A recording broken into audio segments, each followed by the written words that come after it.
은혜로 날 보듬으시고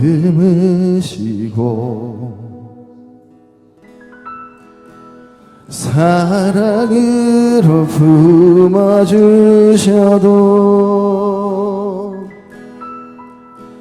내 마음 한 자락도 지키지 못하는 이 모습 부끄럽습니다.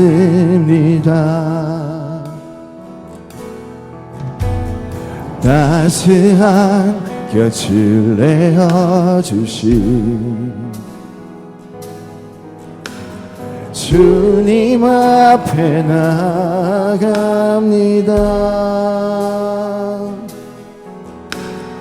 표현 못할 긍휼로 나를 붙드시는 주 이름만 바라봅니다. 매일 마주한 슬픔을 견뎌나가며 주 예수의 마음을 닮아가네. 두려운 걸음마다 주가 동행하니 주지하며 오늘을 걷네. 주의 신실한 소망을 깊이 담으며 주 예수의 풍요를 채워가네. 하나님의 자녀로 명예 지켜가며 깊어진 삶을 주께 드리. 매일 마주한 슬픔을 견뎌나가며 주 예수의 마음을 닮아가네. 두려운 걸음마다 주가 동행하니 주지하며 오늘을 걷네. 주의 신실한 소망을 깊이 담으며 주 예수의 풍요를 채워가네. 하나님의 자녀로 명예 지켜가며 깊어진 삶을 주께 드리. 하나님의 자녀로 명예 지켜가며 깊어진 삶을 주께 드리네. 오늘도 불러주신 기쁘신 하나님의 그 은혜 앞에 우리의 심령이 말씀과 은혜에 반응케 해달라고, 하나님 앞으로 더 나아가게 해달라고 이 시간 간절히 주님 찾고 기도하며 나아가겠습니다. 주여, 살아계신 아버지 하나님, 이 시간도 어버이 주일로 하나님 앞에 올려드리게 하심을 감사합니다. 한평생 우리를 위하여 희생하신, 헌신하신 그 부모님을 이 시간마저 아버지 하나님, 이 시간 동안만이라도 하나님 앞에 나아가며 우리의 부모이신 아버지 그들의 정성과 눈물에 이 시간 우리의 심령이 닿을 수 있도록 하나님의 그 은혜와 말씀 속에서 우리의 것을 올려드리기를 소망합니다. 이 시간도 우리를 부르신 하나님 앞에 우리 참 영혼의 부모이신 하나님 앞에 나아가고자 합니다. 이 시간도 세우신 주의 종을 통하여 하나님께서 그 말씀을 풀어주실 때에 우리의 마음에 하나님을 향한 그 열망과 소망이 가득할 수 있도록 성령을 통하여 인도하여 주시고, 아직도 끝나지 않은 하나님의 그 귀한 사역 위에 우리를 불러주시고 함께하여 주시고 인도하여 주시옵소서. 이 시간도 하나님께로 나아가는 귀한 그 통로가 될 수 있도록 말씀과 은혜 속에 함께하여 주시고 인도하여 주시옵소서.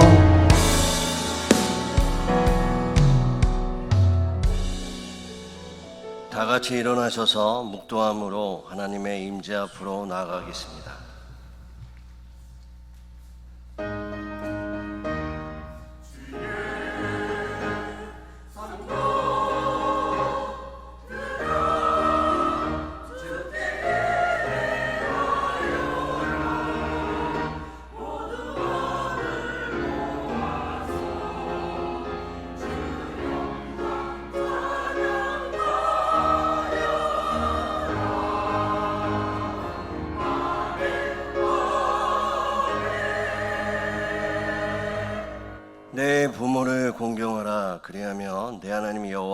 내게 준 땅에서 내 생명이 길리라. 아멘.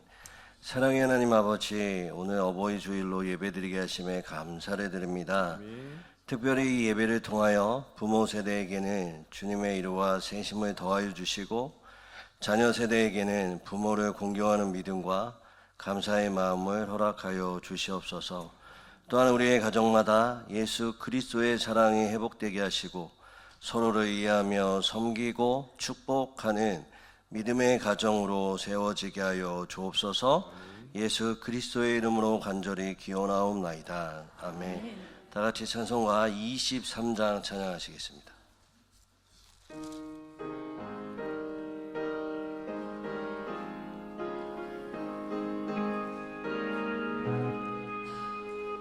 만일이 내게 있으며 그 입 달아지고 내 구주 주시는 정을 늘 찬송하겠네. 내 은혜로우신 하나님 날 도와주시고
사도신경으로 신앙 고백하시겠습니다. 나는 전능하신 아버지 하나님 천지의 창조주를 믿습니다. 나는 그의 유일하신 아들 우리 주 예수 그리스도를 믿습니다.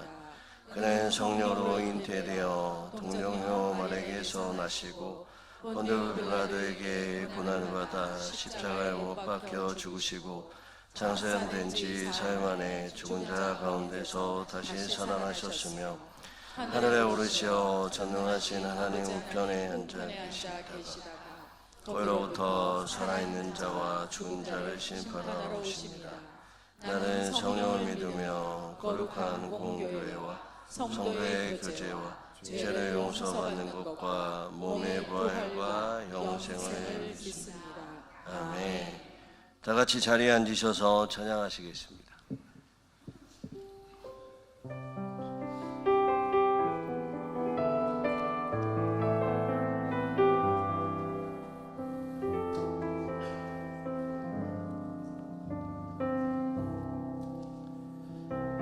아버지 당신의 마음이 있는 곳에 나의 마음이 있기를 원해요. 아버지 당신의 눈물이 고인 곳에 나의 눈물이 고이길 원해요. 아버지 당신이 바라보는 영혼에게 나의 두 눈이 향하길 원해요. 아버지 당신이 울고 있는 어두운 땅에 나의 두 발이 향하길 원해요. 나의 마음이 아버지의 마음 알아. 내 모든 뜻 아버지의 뜻이 될 수 있기를 나의 온몸이 아버지의 마음 알아. 내 모든 삶 당신의 삶 되기를.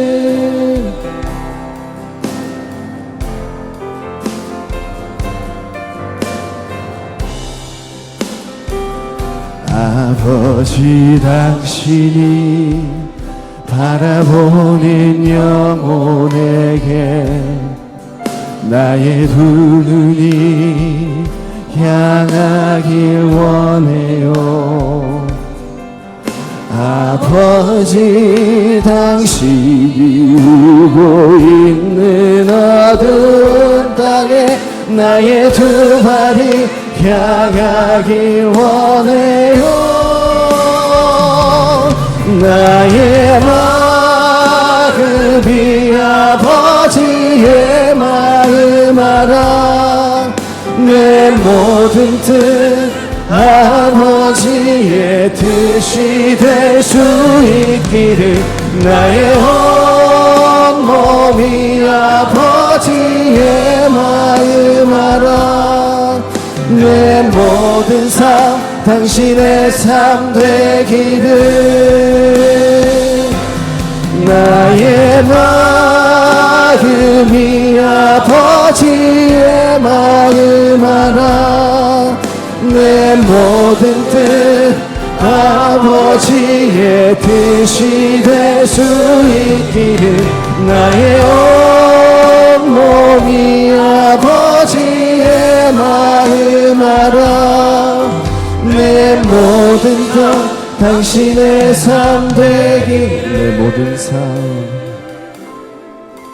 내 모든 삶 당신의 삶 되기를. 우리 대표도 조재무 장로님 기도해 주시겠습니다. 거룩하시고 자비로우신 하나님 아버지, 오늘 또 귀한 어버이 주일로 주님 앞에 나와 예배드리게 하심을 감사드립니다. 우리의 삶 속에서 부모님의 사랑을 통해 하나님의 사랑을 경험하게 하시니 더욱 감사와 영광을 올려드립니다. 주님, 그러나 우리는 아직도 부모님의 마음을 헤아리지 못하고 우리의 생각과 감정만을 앞세워 살아왔음을 고백하오니 우리의 잘못을 용서하여 주시고 다시금 사랑과 섬김의 마음으로 회복하게 하옵소서. 어버이 주일을 맞아 우리의 마음도 주님의 마음으로 새롭게 되길 소망합니다. 부모님을 공경하는 삶을 살아가게 하시고 주님 말과 행동으로 사랑을 실천하는 자녀 되게 하옵소서. 모든 부모들을 축복하여 주시고 자녀들을 위해 헌신하며 살아오신 그들의 삶 위에 하나님의 위로와 평안이 함께하게 하옵소서. 지친 마음을 회복시켜 주시고 기쁨과 소망으로 채워 주옵소서. 상의 주님, 주님 몸된 우리 재단을 위해 기도드립니다. 우리 모두가 주님 주신 마음으로 하나 되어 서로를 이해하고 사랑하는 공동체가 되게 하셔서 가정과 교회가 함께 믿음을 세워가는 은혜를 허락하여 주옵소서. 특별히 다음 주에는 장로, 집사, 권사, 임직자 선거가 있습니다. 임직자 선거를 통하여 우리 하나님의 공의가 이루어지게 하시고 교회가 든든히 세워지며 질적으로나 양적으로 부흥되게 하셔서 우리 교회가 이 영천 지역에 복음의 사명을 잘 감당할 수 있도록 축복하여 주시옵소서. 이 시간 말씀을 전하실 목사님께도 영육의 강건함을 주셔서 말씀 선포하실 때 우리가 아멘으로 하답하여 하나님의 음성을 듣게 하시고 그 말씀을 마음에 새겨 행하게 하셔서 육신의 연약함으로 마음이 공고할 때나 자녀의 문제로 평안이 깨어질 때, 경제적 한계가 불안으로 덮쳐온다 하여도 어떠한 어려움 속에서도 넉넉히 버티고 견디어 이겨 승리할 수 있도록 이 한 주간도 주님 주신 말씀 순종하며 담대히 살아가게 하옵소서. 주님, 이 시간 드리는 우리의 예배와 찬양도 하늘나라에서 기쁨으로 흠양하여 주실 줄 믿으며 우리를 십자가의 보혈로 구원하신 예수님 이름으로 기도드립니다.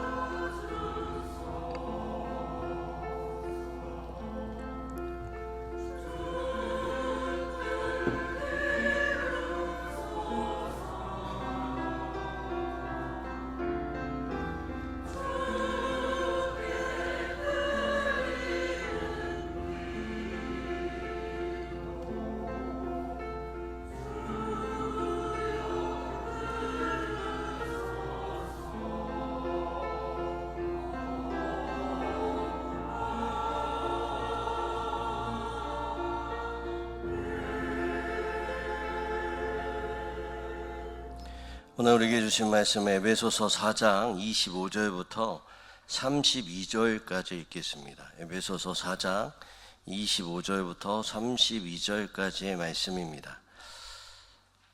한 절씩 교독하고 마지막 절은 함께 읽겠습니다.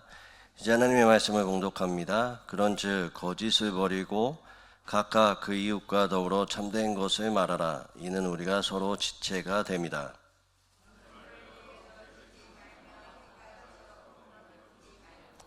마귀에게 틈을 주지 말라. 다시 도둑질 하지 말고 돌이켜 가난한 자에게 구제할 수 있도록 자기 손으로 수고하여 선한 일을 하라. 무릇 더러운 말은 너희 입 밖에도 내지 말고 오직 덕을 세우는데 소용하는 대로 선한 말을 하여 듣는 자에게 은혜를 끼치게 하라. 하나님의 성령을 근심하게 하지 말라. 그 안에서 너희가 구원의 날까지 인침을 받았느니라.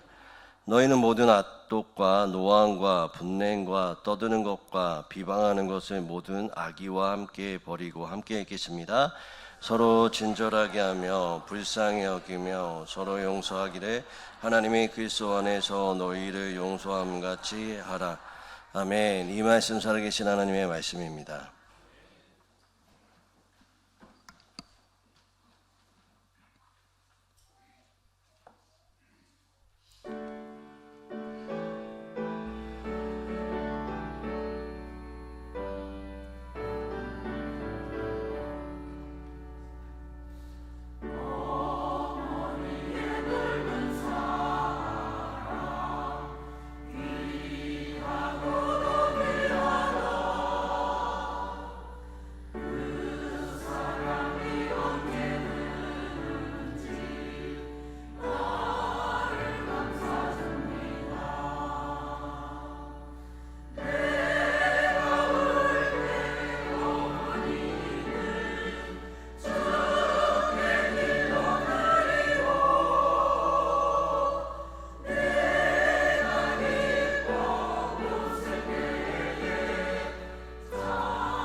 우리 옆에 분에게 한번 고백하겠습니다. 사랑합니다. 축복합니다. 고백하겠습니다.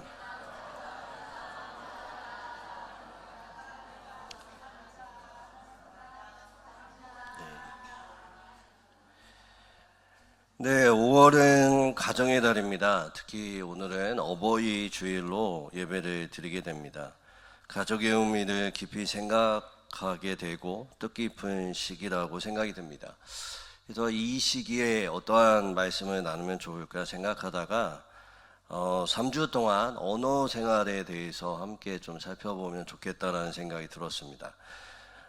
그런데 가정의 달, 또 특별히 어버이 주일에 왜 하필 언어와 대화일까?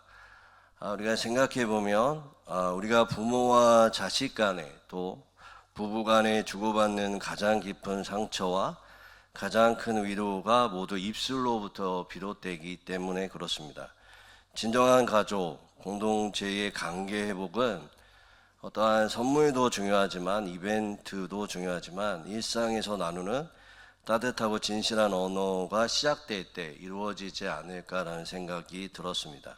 그래서 3주 동안 같이 언어에 대해서 살펴볼 텐데 오늘은 불통입니다. 오늘은 불통에 대해서 소통이 되어지지 않는 원인을 3가지로 같이 진단을 한번 해보고 다음 주에는 선거가 있어서 선거에 대한 말씀을 나누고 그 다음 주에 소통에 대해서 그리고 마지막 주일에는 유통에 대해서 함께 살펴보았으면 좋겠습니다. 그래서 3주 동안 통통통 3가지를 함께 살펴보게 됩니다. 3주가 끝나고 우리가 느낌이 통하고 말이 통하고 뜻이 통하는 귀한 영천중앙교회가 되었으면 좋겠습니다.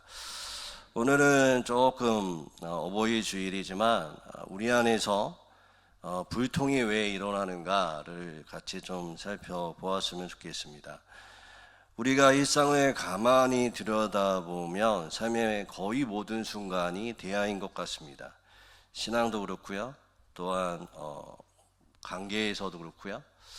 또한 내면에서도 그렇고요. 대화는 4가지 측면이 있는 것 같습니다. 4가지의 영역이 있는 거죠. 첫 번째는 하나님과의 대화의 영역이죠. 우리가 기도라고 할 수 있고요. 또 공동체 안에서 수평적 대화가 우리 가운데 일어나게 됩니다. 또 한 가지 타인을 향한 대화가 아니라 나를 향한 내면의 대화가 있습니다. 그리고 세상과의 소통, 대화가 있는 거죠. 이 4가지의 영역이 있습니다. 그런데 자세히 살펴보면 한 가지 영역만 봐도 그 사람의 대화 방식과 구조를 우리가 쉽게 파악할 수 있고 그분의 경향을 알 수가 있죠. 단순히 사람과의 대화가 중요한 게 아니라 그것이 결과적으로 그 하나의 패턴과 방식이 결국에는 가족 간에 그리고 나와의 대화와 또 하나님과의 대화 방식을 나타내고 있음을 우리가 알 수가 있는 거죠. 그러니까 내가 사람들과의 소통이 잘 안 되면 사실상 하나님과의 소통도 안 될 가능성이 많고요.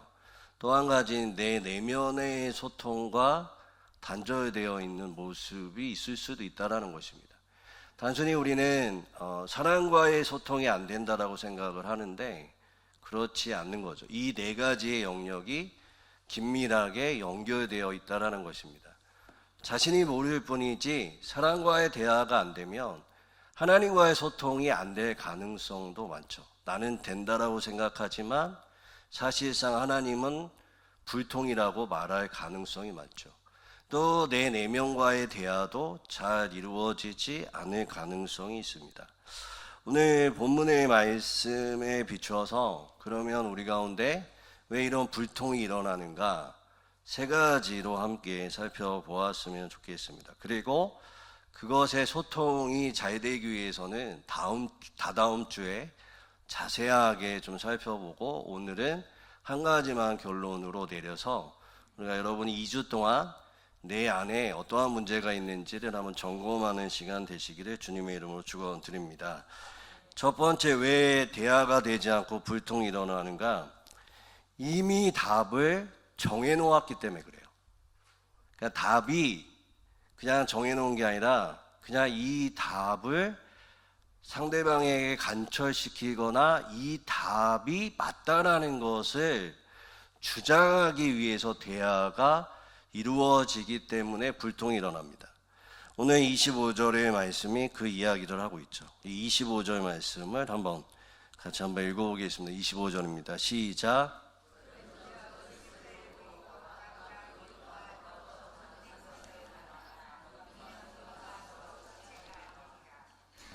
바울은 뭐라고 얘기하냐면 공동체 안에서 거짓을 버리라 라고 이야기를 하고 있습니다. 그런데 1차적으로 이 거짓을 버리라 라는 단어는 그러니까 사실이 아닌 것을 말하지 말아라, 허위를 말하지 말아라, 속이지 말아라 라는 뜻이죠. 그러나 본문의 문맥을 깊이 살펴보면 바울이 말하는 거짓은 좀 더 확장된 의미를 가지고 있습니다.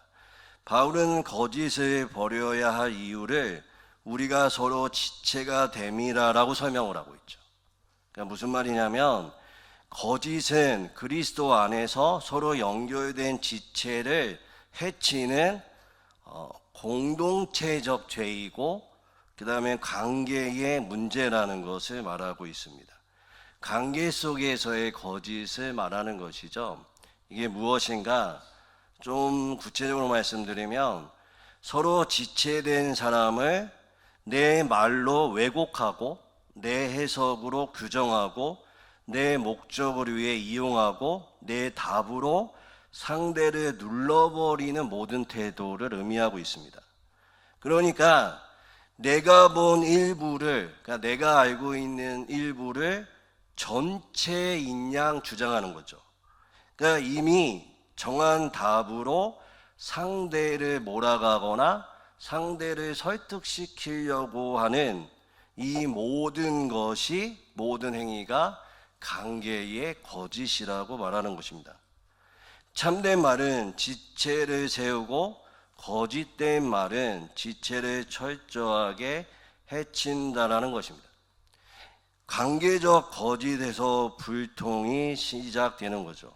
불통은 언제나 일어납니다. 겉으로 우리가 이야기할 때는 너의 생각을 이야기해봐, 내가 너의 이야기를 듣고 싶어라고 말하지만 이미 결론을 정해 놓았기 때문에 들을 마음도 없고 대화하는 척을 하고 상대가 무슨 말을 해도 결코 내가 원하는 답이 나오지 않으면 내가 맞다라는 것을 증명하려고 끊임없이 그 주장에 대한 타당성만 계속 이야기할 뿐입니다. 내 뜻을 간철하기 위해 상대를 좀 심하게 말하면 이용하는 거죠. 상대는 더 이상 인격적 존재로 보는 것도 아니고 존재적 가치를 인정하지도 않죠. 내 목적을 이루기 위한 수단으로 전략해 버릴 때가 너무나 많이 있다는 것입니다. 내 답을 통과시켜 상대를 이기려고 하는 그런 것은 대화가 아니죠. 함께 진리 앞에서 서로 의견을 조합하고 서로 세워주는 것, 이것이 우리 가운데 진정한 대화입니다. 여러분, 기독교를 믿는 우리는 절대 기준과 절대 진리를 섬기죠. 근데 우리 성도들이 착각하는 것 중에 하나는 하나님은 절대적 기준과 절대적 답을 가지고 있지만 나는 아니라는 것입니다. 신앙이 깊어질수록 좀 의아한 것은 무엇이냐면 내 말과 내 기준이 절대적이라고 생각하는 오류에 빠질 때가 너무나 많이 있다는 것입니다. 아니요, 우리는 절대적 기준과 절대적 답을 가지고 계신 하나님을 섬기며 나는 오류 덩어리인 내가 조정되는 거죠. 내가 그 기준에 합당하게 세워지는 것입니다. 그렇기 때문에 대안은 하나님 앞에서도 끊임없이 내가 만들어 놓은 답을 간철시키는 것이 아니라 그분이 말씀하시는 것들을 들으려고 하는 거죠. 여러분, 이 답을 정해놓고 대화하는 모습이 우리의 삶 가운데 가장 흔히 나타나는 모습이 언제일까요? 누구와 대화할 때 이렇게 나타날까요? 부모와 자녀가 대화를 나눌 때 이런 모습이 참 많아요. 그러니까 부모는 이미 답이 있어요. 이 아이보다 우월하다고 생각해요. 그리고 내가 생각하는 답으로 얘를 이끌어 가야 한다라는 생각이 있죠. 그런데 그 내가 생각하는 기준이 하나님의 말씀의 기준이면 괜찮지만 세상에서 내가 실패한 것이나 세상에서 내가 생각하는 기준이면 이 아이는 혼란스러울 수밖에 없습니다. 왜요? 하나님의 기준과 세상의 기준 앞에 부모가 흔들리고 있으니 이 아이도 흔들릴 수밖에 없는 거죠. 여러분, 저는 이 말씀에 자유로울 수가 없습니다. 저희 딸하고 대화를 나눠도 제가 이런 모습이 너무나 많은 것 같습니다. 어제도 말씀 준비하는데 저희 딸이 지 엄마랑 속닥속닥 하더라고요. 속닥속닥 해서 제가 저희 딸을 불렀어요. 너 왜 아빠한테는 얘기 안 해? 그랬더니 저희 딸이 이렇게 얘기하더라고요. 아빠한테 말하면 분명하게 혼날 거야. 한참을 생각해 보니 그런 것 같아요. 저는 저의 기준이 있어요. 답이 정해져 있죠. 이가 무슨 말을 하던 그 답을 말할 준비가 돼 있습니다. 인격적으로 이 아이에게 이 아이가 원하는 것, 이 아이가 생각하는 것, 이 아이를 인격체로 보지 않는 제 모습이 제 안에 있는 것을 보았습니다. 여러분은 어떠십니까? 인격체로 우리 아이들, 또한 우리의 공동체의 지체들, 우리의 남편과 아내라면 우리 안에 답을 정해놓는 게 아니라 좀 여백을 만들어 놓고 들을 준비, 나의 답을 좀 지우고 그들이 원하는 것이 무엇인지 귀 기울여야 하지 않을까라는 것을 한번 생각해 보았습니다. 여기서부터 진정한 대화가 일어날 줄 믿습니다. 두 번째는 불통이 왜 일어날까? 두 번째는 뭐냐면, 첫 번째가 답을 정해놨다면 좀 반대입니다. 무엇이냐면 자신이 무슨 말을 하는지를 몰라요. 그냥 자신이 점검되지 않는 말들을 할 때가 참 많이 있습니다. 오늘 26절 한번 읽어볼까요? 26절을 한번 읽어보겠습니다. 26절입니다. 26절 읽어보겠습니다. 시작.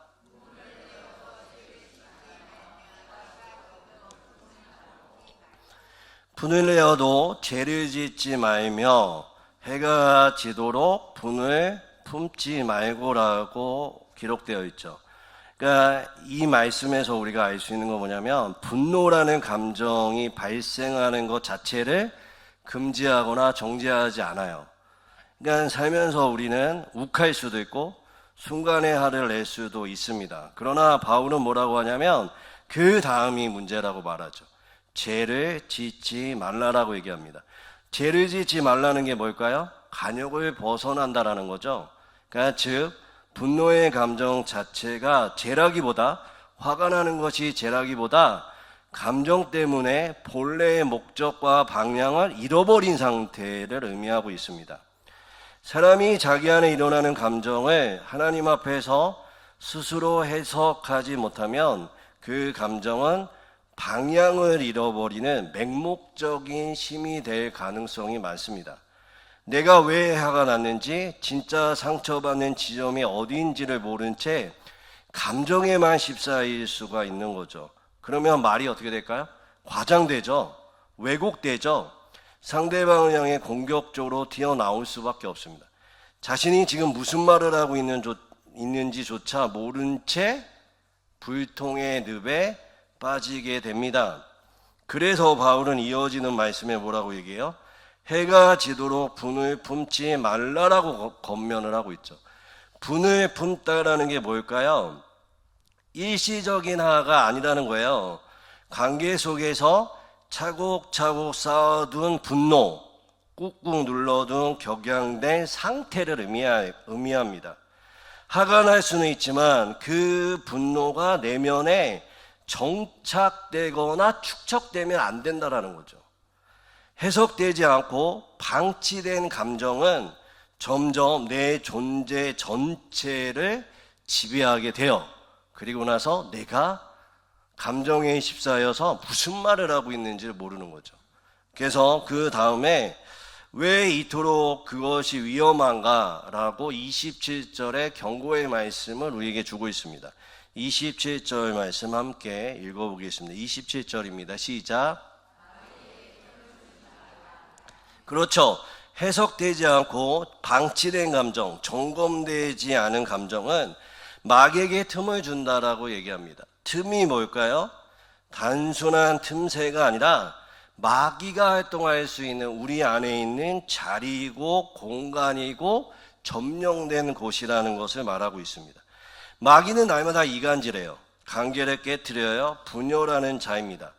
우리의 내면의 상처와 분노를 직면하지 않고 마주하지 않고 그대로 방치하면 그 해석되지 않는 감정은 결국 관계를 파괴하고 공동체를 무너뜨리는 사단의 영적 공간이 된다는 것입니다. 단순히 말하는 기술이 부족한 게 아니죠.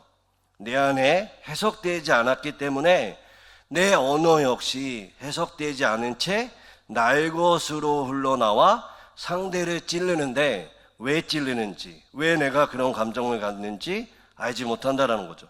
그래서 참된 소통은 매끄러운 말로 상대를 설득하려는 기술이 아니에요. 하나님 앞에서 내 마음의 깊은 상처와 분노, 두려움이 먼저 해석되고 치유되는 데서부터 시작이 돼요. 십자가 앞에서 내면이 정리된 사람만이 이웃을 향해, 자신을 향해 살리는 언어로 바뀔 수 있다는 것들을 기억하시기를 바랍니다. 어떤 집사님이 저에게, 여자 집사님인데 도통 남편이 무슨 말을 하는지 모르겠다라는 얘기를 자주 하셨어요. 왜 이렇게 화를 내는지, 왜 이렇게 분노를 자기한테 쏟아내는지, 어느 때는 말도 안 되는 고집을 부릴 때도 있고요. 말 한마디 잘못했다고 너 어떻게 그렇게 말하느냐고 막 하니까 남편 앞에서 기죽는 거예요. 그래서 저한테 와서 자신은 남편이 무슨 말을 하는지 이제는 남편하고 이야기하고 싶지 않다라고 이야기하더라고요. 그래서 제가 두 단어를 가르쳐 드렸어요. 두 단어에 남편이 다 속할 겁니다 라고 얘기를 했죠. 두 단어가 뭔지 아세요? 사랑, 인정이에요. 두 번째는 인정. 첫 번째는 사랑, 두 번째는 인정. 뭐라고 얘기하냐면 남편이 말 같지 않은 얘기를 막 하면 이게 인정받고 싶은 건지 사랑받고 싶은 건지를 판단해라. 그래서 사랑받고 싶다라고 하면 아이고 잘했다, 아이고 잘했다, 아이고 잘했다, 아이고 남편을 높여줘라. 그리고 인정받고 싶다라고 하면 대단하네, 어떻게 그렇게 생각할 수 있어, 어떻게 그렇게 할 수 있어, 두 가지만 해봐라. 근데 신기한 게 어떻게 된지 아세요? 그 다음부터 금술이 좋아졌어요. 그러면부터 관계가 해결됐어요. 그러니까 중요한 게 뭐냐면 그 남편은 자기도 자기가 무슨 말 하는지 모르는 거예요. 그 내면에는 자기의 상처와 분노가 직면되지 않고 마주하지 않고 해석되지 않는 그 감정으로 쏟아내는 거죠. 자기가 무슨 말 하는지도 몰라요.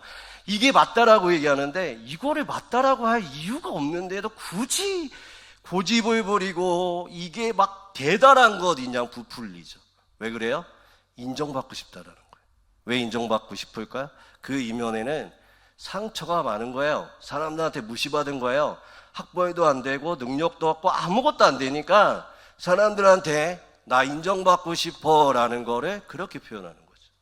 사랑받고 싶은 것도 마찬가지입니다. 어릴 때 상처가 있고요, 부모한테 버림을 받았고요, 이게 해석되지 않고 치유가 되지 않으면 끊임없이 가족과 공동체와 자신에게 사랑받고 싶어, 사랑받고 싶어, 주목받고 싶어, 인정받고 싶어를 끊임없이 하는 자신의 모습을 보죠. 그런데 더 놀라운 건 그거를 마주하지도 모르고 자신이 그런 상태에 있는지도 모르고 그냥 끊임없이 그런 모습으로 살아가는 거예요.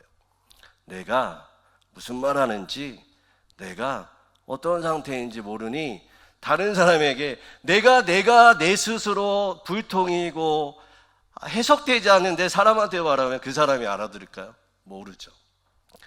제가 정치 얘기는 안 해요. 설교 때도 교인들에게나 회중에게 정치 얘기를 한 적은 없습니다. 내 개인적으로 만나면 꼭 정치 얘기를 하시는 분들이 있어요. 그러면 자기 소속을 먼저 말씀하세요. 목사님, 저는 우파예요. 그러면서 자기는 좌파가 싫대요. 그리고 우파를 막 옹호합니다. 그런데 놀라운 게 뭔지 아세요?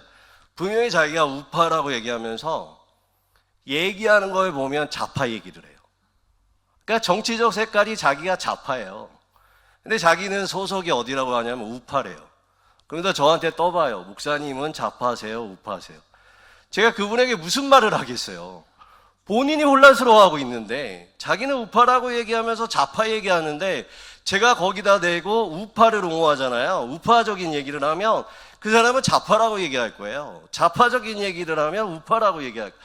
도저히 자기 안에서 해석이 되지 않고 이게 뭔지를 모르는 거예요. 그래놓고 주장은 하죠.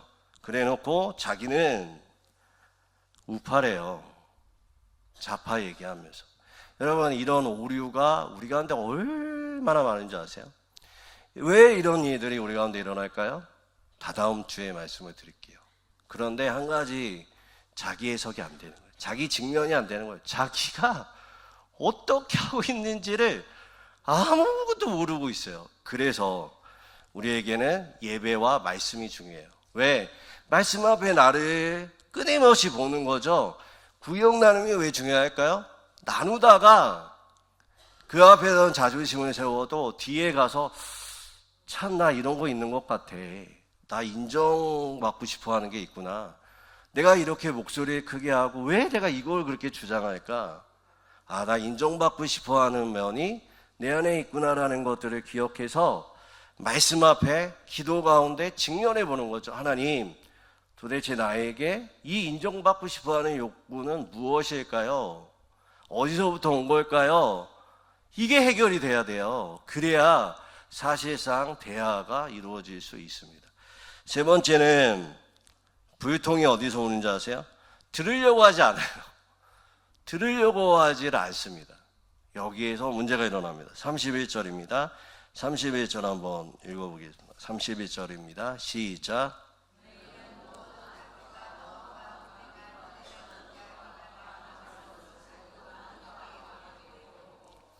여러분, 여기서 우리가 주목해야 되는 건 뭐냐면 떠드는 것이에요. 떠드는 것이라는 단어에 주목해 볼 필요가 있습니다. 이렇게 떠드는 건 단순히 목소리가 크다라는 뜻이 아니라 자기 감정과 권리만을 주장하여 남의 말에 전혀 귀 기울이지 않는 상태를 의미하고 있어요. 현대사회의 많은 갈등이 말이 부족해서가 아니라 들을 수 있는 공간이 내면에 없기 때문에 발생하고 있어요. 여러분, 소통의 반대말은 뭔지 아세요? 침묵이 아니라 자기 말만 쏟아내는 일반 통행입니다. 타인의 아픔, 상대방이 처한 환경, 상황에 귀 기울일 마음이 전혀 없어요. 여유가 아예 없어요. 그저 허공에 향해 소리치는 것과 같죠. 듣지 않는 귀는 곧 닫혀버린 마음과 의미합니다. 상대방의 존재를 수용하려는 경청의 태도가 빠진 언어는 필연적으로 관계의 단절과 불통을 낳게 됩니다. 여러분, 그러면 어떻게 소통할 수 있을까요? 다다음 주에 함께 나누고요. 한 가지만 좀 생각해 보면 수요 예배 때 제가 말씀드렸던 예화입니다. 무엇이냐면 여러분, 세 가지의 도화지의 그림이 있다라고 한번 생각을 해보세요. 첫 번째 사람은 그림을 그리는데 완전한 그림을 그려가지고 와요. 두 번째 사람은 반만 그림을 가지고 옵니다. 세 번째 사람은 완전한 그냥 아무것도 그리지 않는 도화지를 가지고 오죠. 여러분, 첫 번째 사람에게 대화를 나누면 이 사람은 자기가 그린 그림만 얘기합니다. 그것을 좀 수정하면 어떨까요? 얘기해도 들어올 틈이 없죠. 왜? 이미 그림을 그렸기 때문에 그래요. 근데 이런 사람에게 대화가 안 됩니다, 틀렸습니다라고 얘기하면 어떻게 하는지 아세요? 자기 그림에 검은색을 덧칠해버려요. 그래서 나는 듣지 않고 얘기하지 않겠습니다라고 얘기하죠. 두 번째 사람은 어떤 사람일까요? 자기의 그림도 있어요. 그러나 여백이 있죠. 그래서 상대방하고 얘기하거나 어떠한 계획이 있거나 비전이 있을 때 그 그림을 같이 채워가는 사람입니다. 세 번째 사람은 도화지와 같은 사람이죠. 이 사람은 어떤 사람일까요? 상대방과 같이 이야기하고 나누면서 그림을 같이 그리려고 하는 사람이에요. 여러분, 소통이 된다라는 건 두 번째 사람과 세 번째 사람과 같은 여유가 있는 것입니다. 우리가 사람과 이야기할 때 그 사람에 대해서 내가 가지고 있는 답과 내가 가진 의견이 있지만 여백을 남겨두는 거죠. 그 사람의 이야기를 듣고 그 사람을 이해하려고 하고 그 사람의 상황에 대해서 공감하려고 하는 능력이 있는 거죠. 그런데 중요한 건 뭐냐면 예수 그리스도를 믿는 사람들은 신도화지와 같은 사람이 되어야 해요. 그래서 이야기를 할 때, 나눌 때 충분하게 그 사람과 함께 듣고 같이 만들려고 하는 거죠. 여러분, 이게 왜 중요한지 아세요? 기도도 마찬가지예요. 제가 기도를 좋아하고 기도를 오래 하면서 제가 느낀 게 뭐냐면 기도를 오래 하는 게 중요한 게 아니라 방향성이 참 중요하구나라는 생각을 너무 많이 했습니다. 어느 날 하나님 앞에 하나님 왜 이 기도의 제목은 들어주시지 않습니까? 왜 하나님이 이 기도는 응답하시지 않습니까? 라고 물어봤을 때 하나님이 저에게 깨달음으로 주신 말씀은 너는 왜 맨날 답을 가지고 오니? 이러고 있어요. 너는 왜 답만 얘기하니? 나는 너하고 대화를 나누고 너의 고난과 역경을 함께 만들어가고 싶은데 너는 왜 나한테 답만 얘기하니? 내가 너에게 자판기니? 내가 너에게 은행이니? 내가 너에게 뭐 빚졌니? 내가 너에게 꼭 해줘야 되는 이유가 있니? 라고 물어보시는 것 같았어요. 머리를 한 대 맞는 것 같았습니다. 아, 내가 이렇구나. 그런데요, 놀라운 게요, 그게 저희 아내에게 그리고 사람들과 대화할 때 똑같은 모습이었어요. 이미 기준이 있어요. 답이 있어요. 그리고 그 답만 얘기하는 제 자신을 봤어요.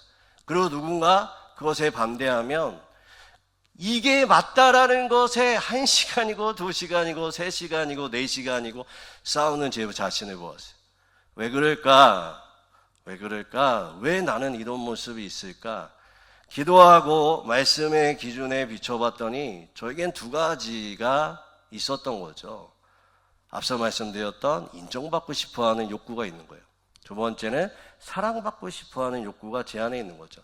예수로 만족하는 게 아니에요. 예수가 기준이 되는 게 아니에요. 이미 나는 나라는 존재가 인정받고 증명되고 내 존재가 무엇인가 행하는 것들이 되어야지만 존재한다라고 생각을 하는 거죠. 이미 하나님은 나에게 사랑받은 자다, 또는 존재 자체가 귀하다라고 말씀하시지만 만족되지 않는 거죠. 목마른 거죠. 존재에 대한 목마름이 제 안에 있는 겁니다. 알았어요. 회개했어요. 하나님, 알려주십시오. 하나님, 내가 어떤 존재인지 알게 해주십시오. 그리고 참 많은 시간을 제 자신에게 만족하는 시간을 갖게 되었습니다. 그랬더니 대화법이 달라지고 관계가 풀어지고 여유가 생기더라고요. 여러분, 예수 그리스도를 믿는 사람들은 여유가 있는 사람들입니다. 그러니까 진리에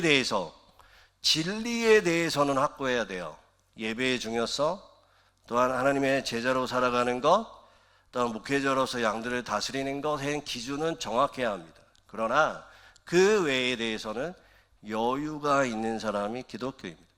여러분, 이 시대의 기독교인들이 왜 이렇게 떠나고 왜 이렇게 욕을 먹을까요? 이 여유, 여백을 잃어버려서 그렇습니다. 너무나 내 것으로 확 채워버리고, 그리고 확 채워놓고 뭐라고 얘기하냐면 하나님이 이렇게 했다라는 절대적 기준을 자신에서 찾기 때문에 그렇습니다. 여러분, 죄송한데 이건 다 우상 숭배입니다. 이건 예수를 제대로 섬기는 게 아니라, 예수를 따라가는 것이 아니라 내가 신인 거예요. 이 시대의 가장 큰 신은 돈과 자기 자신입니다. 그것을 사단은 늘 부추깁니다. 틈을 우리가 그 가운데 준 거죠. 그리고 나를 강화시키고 나를 증명해야 되고 내가 나타나야 되고 내가 잘 살아야 되고 내 느낌이 중요하고 내 생각이 중요하고 내 의견이 중요한 거예요. 하나님의 생각과 의견과 감정은 상관없어요. 하나님이 뭘 원하시는지 몰라요. 그게 의미가 없어요. 다 내 거예요. 내 만족이 되면 좋은 거예요. 하나님은 선하세요. 하나님이 선하시다라는 건 하나님이 좋다라는 거예요. 하나님이 좋다라고 얘기해야 되는데 내가 좋은 거에 따라가는 거죠. 내가 좋은 게 하나님이 좋다라고 말하는 것처럼 느끼는 거 아니에요. 하나님이 좋다라는 게 내가 좋지 않아도 따라가는 게 예수 그리스도를 따라가는 하나님의 제자인 것입니다. 여러분, 오늘 말씀은 참 심각하죠. 힘들죠. 받아들이기 어렵죠. 근데 여러분 아세요? 이 말씀이 여러분의 말씀이 되어질 때 진짜 자유가 와요. 십자가의 능력과 십자가의 보혈과 예수 그리스도가 왜 이 땅에 오셨는데요? 다 연결하기 위해서예요. 하나님과 연결, 사랑과 연결, 내 내면과의 연결인 거예요. 십자가의 능력은 그거예요. 연결인 거예요.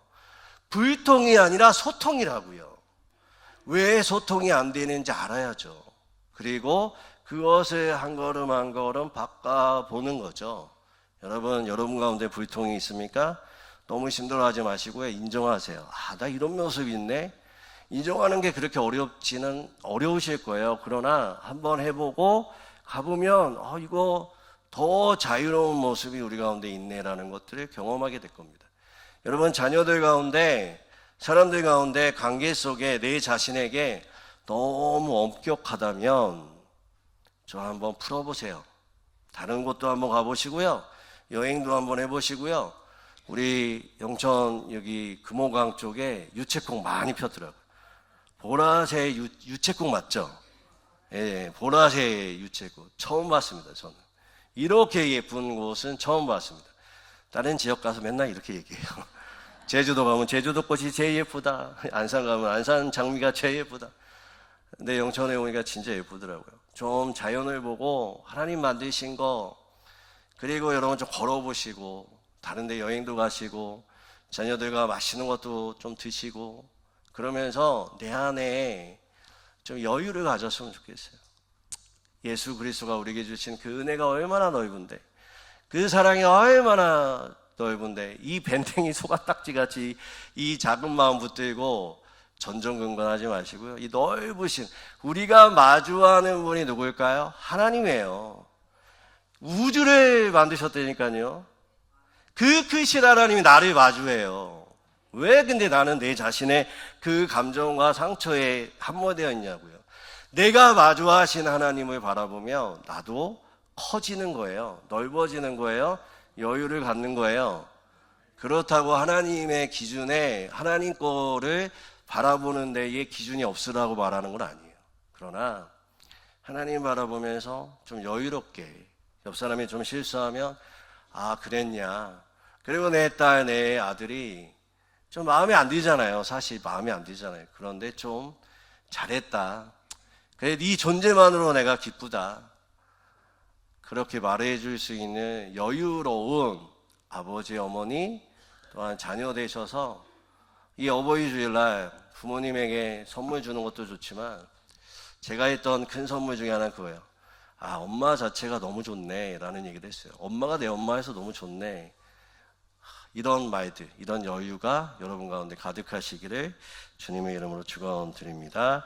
우리 함께 기도하겠습니다. 하나님, 우리가 넓으신 하나님을 마주하고 직면하는데 왜 우리는 이렇게 상처와 해석되지 않는 상황 때문에 매여 있을까요? 하나님, 다시 한번 십자가의 능력과 보혈로 우리를 덧입혀 주셔서 이 작은 마음이 예수 그리스도를 닮아 넓은 마음, 겸손한 마음, 하나님의 마음을 품는 마음 되게 하셔서 이웃에게 소통이 되는, 유통이 되는 귀한 우리의 삶 될 수 있게 해달라고 주여 한번 외치고 하나님 앞에 기도하고 나가시겠습니다. 기도합니다.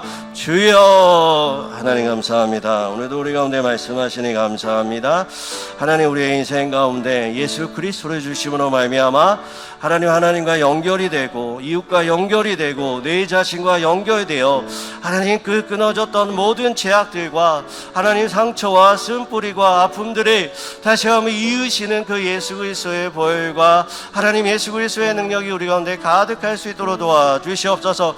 그래서 이미 하나님 내 안에 하나님 정의로운 답으로 하나님 상대방에게 무엇인가 강요하지 않게 하시고 그것을 정당하려고 하지 않게 도와주시고 하나님 우리 가운데 여유와 하나님의 마주한 그 모습들이 우리 가운데 가득할 수 있도록 성령 하나님 붙잡아 주시고 인도하여 주셔서 우리에게 부모를 대할 때 또한 우리 자녀를 대할 때 우리 이웃을 대할 때 내 자신을 대할 때 하나님 넓은 마음 예수 그리스도의 은혜와 사랑이 우리 가운데 가득 넘칠 수 있도록 성령 하나님 붙잡아 주시고 인도하여 주시옵소서.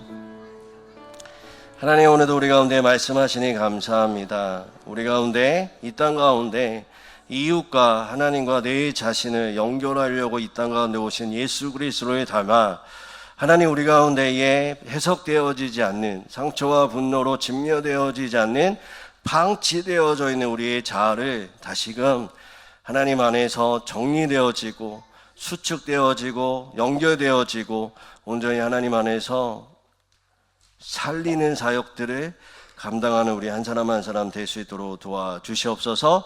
우리의 부모에게, 우리의 자녀에게, 이 이웃에게 따뜻한 말 한마디 건네는 우리의 입술이 되게 하여 주시고 우리의 마음이 될 수 있도록 도와주옵소서.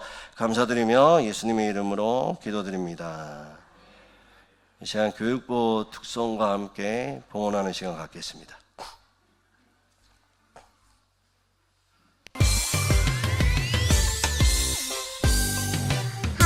하나님이 나에게 예쁜 엄마 주셨죠. 하나님이 나에게 멋진 아빠 주셨죠. 하나님이 묶어주신 우리 가족 엄마 아빠 사랑해요. 하나님을 사랑하는 우리 가족 하나님을 사랑해요. 하나님이 나에게 예쁜 엄마 주셨죠. 하나님이 나에게 멋진 아빠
기도하겠습니다. 하나님, 교육부 특성과 함께 귀한 예물 드리게 하시니 감사합니다. 우리 교육부 친구들 삶 가운데 날마다 하나님의 사랑으로 충만케 하여 주시고, 오늘 말씀처럼 하나님 사람 앞에 사랑받고 인정받는, 그리고 사랑할 줄 아는 귀한 어린아이들이 될 수 있도록 도와주시고 역사하여 주시옵소서. 하나님, 귀한 예물 드린 손길 가운데 만복으로 채워주시되, 특별히 하나님 삶 가운데 재정의 어려움 겪지 않게 하여 주시고, 하나님의 공급하심 또 채우심을 날마다 경험하는 우리 귀한 한 분 한 분 될 수 있도록 도와주시고 역사하여 주시옵소서. 봉사하는 자들을 기억하여 주시고, 그들의 삶 가운데 처정 가운데 하늘의 복으로 채워주시되, 그들의 즐거움이 하나님 앞에 섬기는 일들이 될 수 있도록, 가장 큰 자랑이 섬기는 일이 될 수 있도록 은혜 위에 은혜를 더하여 주시옵소서. 질병과 고통의 삶의 무게로 심겨하는 성도들 긍휼히 여겨주시고, 주님의 권능의 손으로 그들을 치료하여 주시되 새 힘과 평안을 허락하여 주셔서 날마다 하나님의 살아계심과 역사하심을 경험하는 귀한 성도님들 될 수 있도록 은혜 위에 은혜를 더하여 주옵소서. 감사드리며 예수님의 이름으로 기도드립니다. 우리 교회 소식 알려드리겠습니다. 오늘은 어버이 주일로 예배를 드렸고요. 70세 이상 성도님들은 교회에서 준비한 선물을 받아가시면 되겠습니다. 유치부실에 선물이 준비되어 있고요. 나가실 때 1층에서 드리겠습니다. 꼭 받아가시면 감사하겠습니다. 오늘 오후 1시에 구역 모임이 있고요. 구역장 모임은 2시에 있겠습니다. 베드로의 1, 2 남성교회 여전도에 올레가 있습니다. 다음 주에 선거가 있어서 선거인 명부를 꼭 확인해 주시고요. 오늘까지 확인해 주시면 감사하겠습니다. 누락되어 있는 이름이 있으면 사무실이나 교육자들에게 말씀해 주시면 감사하겠습니다. 다음 주에 오전 예배 항종직 선거가 있어서 오후에 오후 찬양 예배는 없게 됩니다. 기억해 주시고요.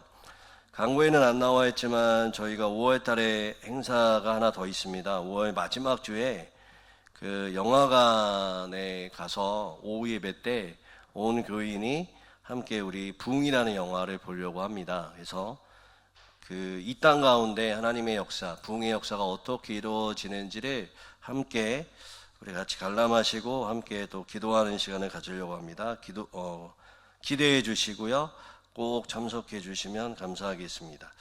네, 이제 우리 행복선언 같이 선포하겠습니다. 저를 따라서 한번 같이 선언하겠습니다. 예수님 안에서 나는 잘되고 있습니다. 예수님 안에서 나는 잘되고 있습니다. 예수님 안에서 우리 가정은 잘되고 있습니다. 예수님 안에서 우리 가정은 잘되고 있습니다. 예수님 안에서 우리 교회는 잘되고 있습니다. 예수님 안에서 우리 교회는 잘되고 있습니다. 우리 두세 분 이상 옆에 분 집사님, 권사님, 장로님, 성도님 예수님 안에서 잘되고 있습니다. 고백하겠습니다.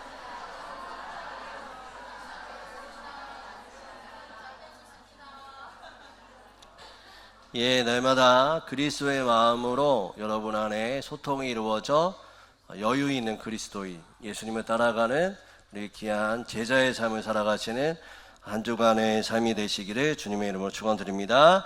기도하겠습니다. 지금은 우리 주 예수 그리스도의 은혜와 하나님 아버지의 크신 사랑과 성령의 동하심이 가정 안에 막힌 마음이 열리고 상처 입은 말이 회복되며 부모와 자녀 사이에 사랑과 공경의 소통이 회복되기를 소망하는 모든 성도들의 삶 위에, 그들의 가정과 일터와 우리 영천중앙교회 위에 이제로부터 영원토록 함께 하시기를 간절히 축원드립니다. 아멘.